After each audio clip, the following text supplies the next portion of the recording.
Hello everybody and welcome to the second edition of Peak Efficiency Shipments, where I point out what the best deal is from each store. There are tons of stores now, and what we're going to look at in depth for a while is the Guild Activity Store, completely revamped with the Krayt Raid, which is why I'm doing this again. On this first tab in the featured shipments, this is basically just where you can buy stuff with crystals, and then there's 4 slots here. If you're playing on your phone, you might see all 4 across, or 2 and 2. I just always pick up the ones that are just credits. The best deal is these Mark III holo projectors. That's awesome when you see it, but yeah, just go ahead and pick those up. And then as far as crystals, basically if you're a newer player, don't buy anything with crystals unless you absolutely are sure you need it and can spare them, because the crystal price is at a premium and you get it faster, but you might as well just farm the node. So I'm not going to recommend things to buy with crystals, but just buy the stuff with credits. Weekly Shipments tab is very similar, although you're going to have a few deals on the top, things you can buy that you can't normally. Pretty much it's mostly crystals, but there's a couple of shards, things you can buy. If you're high on credits and you really need one of the characters or ships in these slots, go ahead and buy that. Don't buy anything with ally points. This is way more valuable to translate into shard shop currency and use on other things. Also, don't buy the Mk1. This is an absurd amount of get 3 token. And you know, the Omega, I don't know if you really need it. Yeah, that's a good option with the tier 1 raid currency now. These Chirotechs definitely don't get that. That's a lot of tier 2 raid currency, and you're only getting 5 Chirotechs. The value is just horrible. This is kind of new. I don't think they had this last time I did the peak efficiency shipments, but they got the Galactic Legends tickets, which I actually bought some of those during my Java farm. It's kind of handy if you don't want to wait around for it, but otherwise just be careful what you're buying with crystals. I'm not going to recommend buying too much there. Cantina, this hasn't changed since last time. If you're a veteran player, you want to buy Cassian's U-Wing because it just translates to a little bit more shard shop currency than a character, and even 4 ship blueprints is better than 10 character shards for shard shop currency, and this is 5, so that's the best there. If you're in a pinch for shipbuilding materials, I guess you could do that, although I think it's not the best value. And if you're a new player, just make sure you get all of these characters pretty much before you start moving on to shard shop currency. I mean, there might be some you can skip and come back to whenever, like Giant Knight Guardian is never really it's still not necessary for anything. But characters are a priority, and then shard shop currency through just Cassian's U-Wing. Now to the Guild Activity Store. I wanted to wait until they changed what the Mark III or Tier 3 currency looked like. It still looks like the single thing. They are changing, and I have some graphics to help out with that, but I just did want to get on it because I'm tired of waiting. Who knows when they're going to update the graphic. For the normal Guild Activity tokens, they said they're going to move these character shards to be able to get with a Tier 1, so that'll be a huge boost. If you're a new player, I'm going to say right now only get the characters with this currency, and then you can get gear later with the Tier 1 currency, but not right away, which I'll get to. And like some of the gear it's still good value, like Carbantes if you're an end game player or a later game player. Pretty much anything you would buy before, you can still buy. These top 2 slots I really like, but I'm kind of loaded up now since they double gear. These eyeballs are a pain point for a lot of people. Stun cuffs, Carbantes, stun guns when they pop up in pit raid gear, which is going to be a little bit trickier to come by. You're not getting it through pit raid drops anymore. But that's what I get from just the old Guild Activity tokens. You're not going to get too many of the Guild Activity tokens anymore. You're going to get mainly this Tier 1 currency. And one of the most favorable changes for new players is they put Han Solo, General Kenobi, and Darth Traya on a refreshing node that refreshes 4 times a day. You can hit it 4 times a day for a pretty cheap price, 700 tokens. Even if you're running Pit Raid, you can get several of them in one go. You can finish off these 3 characters super fast. So if you're a new account and you don't have these characters, get GK and Han Solo, like 5-star, 5-star, 7-star, 7-star, and then Traya later, and then get gear in the meantime. Most of the stuff, it's hard to find a bad deal. All I can basically say with the Tier 1 is buy what you need. There's some items that are a little bit more expensive, like the old HAAT gear, like the tank raid gear, like these Mark 10 binoculars, the weird stuff. They're a little bit more expensive, and I actually have less of them now than the comlinks, but like comlinks, great value, 2,000 for 125. You can just buy, you can just stock up so fast with this currency. It's actually pretty great if you just want specific items. And there's not too many things that are a bad choice. It's really just get what you need. I don't get like this Mark 10 thing. I mean, only if you're struggling for something. It might be a good idea to get close to the cap within like one raid of the cap, and then just spend as you need it if you don't know what you need yet. Because it's all basically a decent deal with the tier 1. The Mark II currency is a little bit more cut and dry of what is more worth it, and I have a graphic I'm going to show. But basically, you're going to want the Gear 12 Plus pieces, which are on the right side of a character as you're upgrading, and those secondary components to it. Like this is a primary piece, this is a secondary piece. So let me show you the graphic. Here's a graphic. I think this one's pretty simple. It's a lot simpler than the tier 3. But basically, the calculation is showing how much of the Mark II currency you'll need to spend to get one piece of gear. The lower, the better. And the lowest is it costs 57 of these Mark II currencies to get one of the stun cuffs. This is the secondary Gear 12 Plus piece where you're going to require 40 of them to complete a piece. And then the primary requires 50. That's a little bit more expensive, but they're both much better than these Gear 12 pieces that are on the left side. You need 30 of this type for a full piece. This includes like the med packs, the thing that looks like a little galaxy or an atom or something, the little armor breastplate, things like that. And then the purple gear that is used on both left side and right side for Gear 12 Plus. That's surprisingly the worst deal. It's 95 currency for one, and this is much cheaper in other areas like Shard Shop currency. These two are way cheaper. And they're cheaper in other areas as well. I think definitely do not buy like any of the left side pieces. Just get the Gear 12 Plus. And I showed the furnace and stun cuffs because that's the most used Gear 12 Plus piece. So scoop those up when you can, and it's actually a very good deal for these. It's like 720 charge up currency for 4 of these and 360 for 4 of these. So it's way better value. And finally, the tier 3. I have a graphic for it, but I confused some of my guildmates, so I hope it's clear to you when I explain it. One thing I'd say, I don't think this Zeta is worth it, and that's coming from someone strapped for Zeta, so I only have 14 right now. It's just, you're going to get 1 map per raid. It's just, compare it to like fleet currency. Like this is so much more valuable than fleet currency, and it's just over half the same amount of currency for it.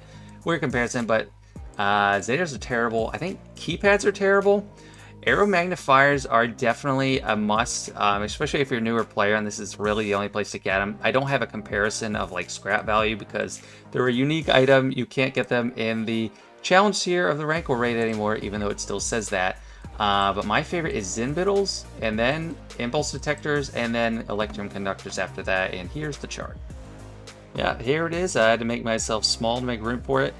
So on the left, we have how many of the tier 3 tokens you're going to need to spend to get each individual relic piece. And there's a lot of equal signs here, I know. But basically, each relic piece is worth a certain amount of salvage, or it costs that many salvage to make that gear piece. So I'm just translating the cost, how many of each currency it costs per salvage piece to get that item. The lower number on the right, the better. So for 1 keypad, you need 13 furnaces or Gear 12 Plus pieces. And that's costing 45 currency per single salvage, and that's the worst value out of all of them. Yes, it's a shiny, it's R9, it's something you don't have much of, but don't do it, it's not worth it. You need the same amount of these for R9, or you need the same amount of Zinbittles and impulse detectors for R9, but Zinbittles are much cheaper to make than it's a much better value, and it costs it's a similar amount to put in to make them. Anyway, I'm confusing myself. But the best value technically is the electrum conductors. It only costs 18.76 currency per piece of salvage that you need to put into it. For me, I have tons of electrium, so I'm never really going to need this. Or not never, but I don't need it right now. So if you're strapped for electriums, this is a great value. But for me, I'm putting it all in Zinbittles. It costs 5 Gear 12 Plus pieces of salvage to get 1 Zinbittle. So it's only 25 currency per scrap you're getting. And since this scrap is roughly equivalent to this scrap, it's almost twice as expensive. Another thing, the impulse detectors, it's 28 currency per single piece, but another thing is this, the Gear 12 pieces on the left, they're cheaper in like Shard Shop. They're, I don't know, in my opinion, easier to get a lot of. So I consider this less valuable. I don't have a mathematical equation to demonstrate how it's less valuable, but that's why I think Zimbittles are the absolute best. Girder keypads are the absolute worst, and then I'd go with impulse detectors as second and just electrums as third. So I hope this makes sense to people. I'm going to post this in my Discord server, link in the description if you want to join. But yeah, I'll be posting it there and hope this helps. So that's the new part of the Shipments guide and the lengthiest part. So now we're moving on to Squad Arena, which is much more simple. If you're a new player, get the characters you need. Definitely prioritize characters over anything else. There's some you're never going to need, like ETH Koth, Cup. But I have finished them off just because. After that, you want to get Prestige until you have at least 2,000 to be prepared for any new capital ship that comes out. This stuff, it's hard to rush to get a ton in a short period of time, so make sure you're stuck up on that. Otherwise, just buy any character shards for charge up currency. Credits, not really a great deal, but I guess if you're desperate, you can get that too. Galactic War Store, similar story. For new players, get the character shards of characters you need. There's more useless characters in here than any other of these stagnant stores where they're all fixed placements. But then after that, just buy the ship shards or charge up currency. And actually the ships are probably the best bet. Like if you have some characters you know you need here, Zeb might be a popular one. Cad Bane you're going to need. Biggs might be needed at some point. And Phasma for Supreme Leader Kylo. So there's only a few that are necessary. Otherwise, just go for ships, and that's the best deal in the store. Mod Store. This is something I do use often, but you have to be very selective. I pretty much exclusively buy gold mods, where I like the primary that has speed in the secondary, and maybe it has some other secondaries that I do like, and just set synergy is big. Like, if this had speed on it, I'd probably buy this because it's offense set with offense percentage, but there's no speed. So just be choosy with it. Like crosses and triangles are at a premium because they have selective primaries, but it is valuable to be able to see everything on it. But still be selective with which mods you buy and make sure you have a lot of credits saved up before you start diving into this. Fleet Arena Store. I differ from some others on this in that I think you should get the character shards and ship shards for a long time, at least for the ones you need. Like I would definitely get Geospy in here. The best slot is going to be the one that has Darth Vader, has Razor Crest. I don't know exactly which one that is right now. But there's some rare stuff in here. You want to get those ships that you're going to make use of, especially dark side ships to help you do, if you're a new player, to get those Zeta challenges faster. Like, I love geoships in here. Getting the clones at some point would be good. And only after you have all useful good characters from here is when I'd start doing Zetas.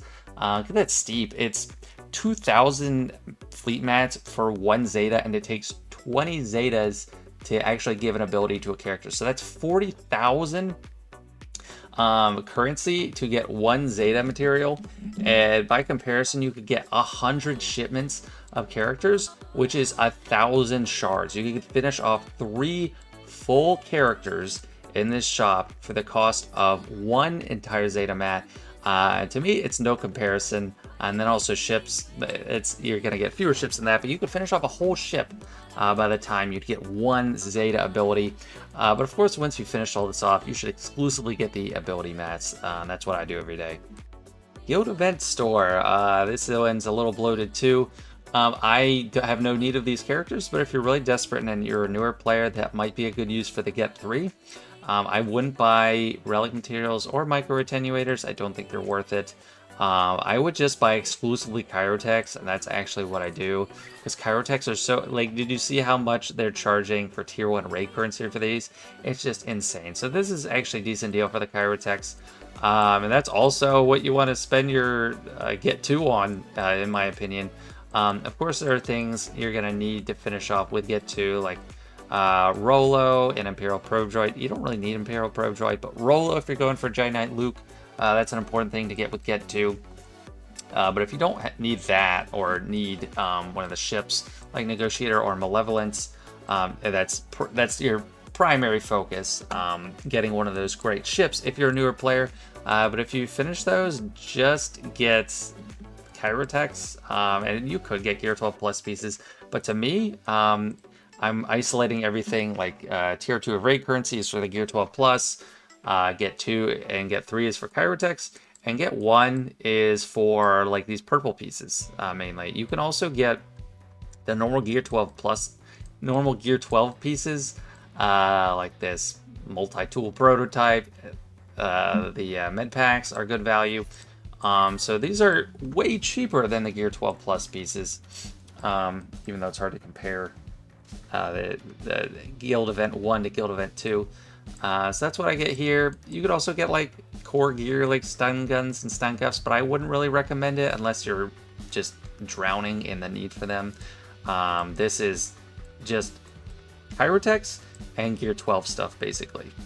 And I know it might be tempting for newer players to get like character shards, but the only characters you should be getting shards of with Get 1 is Wampa and Hermit Yoda. And actually, I think you should exclusively use Get 1 on Hermit Yoda and Wampa until you have them finished, because Jedi Knight Luke's going to be really important because you need them to unlock Jabba. So if you're starting out a new account, only get these until you finish them off. They're cheaper. The shards are cheaper than General Skywalker and Malak. If you're a mid-late game player, you might want to finish off Malak and General Skywalker. So it's kind of a luxury to be buying the gear. I wouldn't recommend it for early game, but for late game is what I was talking about. What I actually do is the Gear 12 Plus. Early on, you want these super exclusive characters with that currency. 4 more to go. We're in the Grand Arena Store. Basically, just buy Kyrotech. This is another one that it's just very simple. Only buy Kyrotech. I don't think it's worth these mod things anymore. They're doubled. It's easier to get them with the energy, and there's events for them. But Kyrotech, it's never going out of style. You're always going to need tons of them. New characters need way more than old characters. So just only buy Kyrotech with this currency. Shard Shop. Some people have different opinions. One common opinion is never, ever buy General Grievous with Shard Shop currency. It's way too expensive. Get them in the Fleet Store. Some people like to buy Gear 12 Plus pieces with this, but I say nay to that. That would be like these stun guns, Carbantes that are 720. And this is comes back to the comparison I talked about with that Raid currency. This stuff in the Raid store is more expensive just per capita than the Gear 12 Plus. So by comparison, it would be like if this cost 900 charge up currency and this cost 720 or something like that. This is so much more of a better deal. So get the bayonets here. I'm so stocked on these because I only buy this with my charge up currency, and yeah, it's kind of high, but it goes down from time to time. I think this drains it too fast. I'll also buy some things in this store, some sub Gear 12 stuff. Like holo projectors are good. If you need Carbantes, those are good too. I don't really buy this. I like the energy node for this. I don't know. It's kind of expensive. It would take 3,200 charge up currency to get one 6-dot on. I don't think it's really worth it. This stuff might be more worth, like these Mark 10 binoculars, like Mark 9 binoculars, might be more worth it because you're not getting these from the tank raid anymore, and they're more expensive with Tier 1 raid currency. And the other stuff, there's other stuff like Mark 10 data pads. It looks like it's like this, but it's purple. That's definitely something to get here. Basically what you need, but not Gear 12 Plus, and highlight Gear 12 and those purple Gear 12 pieces. Conquest, I don't really buy anything from here. The worst thing you could get is consumables. Never buy consumables. I mean, I guess if you're like just over 4 million and you're struggling, maybe a consumable can help. But I just save this currency to use in Conquest for the newest character. So if you're an endgame player, that's definitely the way to go. If you are someone that is just able to start getting the most recent, or one of the older Conquest characters with the currency, that's probably a good deal, like 475 for Malgus. I would take that in a heartbeat if I didn't have Malgus. Otherwise, this store is kind of dead for me. And last, we have the Datacron Store. some of the Shard Shop currency purchases are great deals, like Data Cash. Always buy the Shard Shop currency ones. It's only 1.25 million, but just get them. I actually do buy the Datacron at the beginning of a set before one scraps, because I just need to spend my excess Data Cash, and this is one of the ways I can get it. And I actually have been desperate enough to buy this 100k ally points one before. The most recent scrapping in new set, this didn't really apply because they kept it in the Conquest Store for a long time. But assuming that doesn't happen again, this is a really pretty bad deal. And this, you might want to get it right at the beginning. The Mark 1 is terrible. You stack up Mark 1 so fast, no matter what node you hit. I mean, you're going to have... The bottleneck's going to be Mark 2, man. It's not Mark 1. So don't even buy that with Shard Shop currency. Don't buy these with ally points. Don't buy this with Shard Shop currency either. I mean, you can get that in like 2 battles on the Tuscan node. Really not worth it. But what you do want to buy are the reroll mats. Those are much harder to come by. It would take, I don't know, 8 to 10 battles to get this many Mark 2 reroll mats. But it's just like 600 some Shard Shop currency to get it. So that's great. Tier 2 rerolls are good too. If they had Tier 3, I'd get that. That might be one of the only things that's worth it to buy with crystals in here, because they're just so rare. Where are they? Is it only for the oldest set? Yeah, okay. So here, like 600 crystals for 25, that's steep. But if you have a level 9 Datacron, you need the specific level 9 ability. You're pressed for time and you haven't been winning territory war, this might be worth it to buy, but even then it's a gamble, so I still wouldn't recommend it. It's pretty tough. I wouldn't buy any of the old set, like the set that's going to expire soon. It's just not going to last long enough. And then the only other thing I'd buy with credits, and that I do buy with credits, is the Data Cash. This takes a lot of hits on the Bounty Hunters node to get that many Data Cash. And also the pack they give, they sell that's 550. You can get way less than this for that. I've gotten 1.25 million Data Cash twice with that pack. You could get up to 6 million, so you could double your value, but it's never happened for me. I barely ever broke even. So this is a good place to get some Data Cash if you need it quick. So that's it. I hope this helps you determine what's valuable, what's not, especially with the new raid currency. That's why I tried to talk about it more. And just keep that in mind compared to the value in every other store, guild activity and raid currency compared to guild event tokens and Shard Shop currency. It's all intertwined. Just try to make sure you have dedicated spaces for each type of gear you need, and you can't go wrong. Anyway, thanks for watching. Don't forget to like and subscribe if you haven't already. I appreciate it, guys. See you later.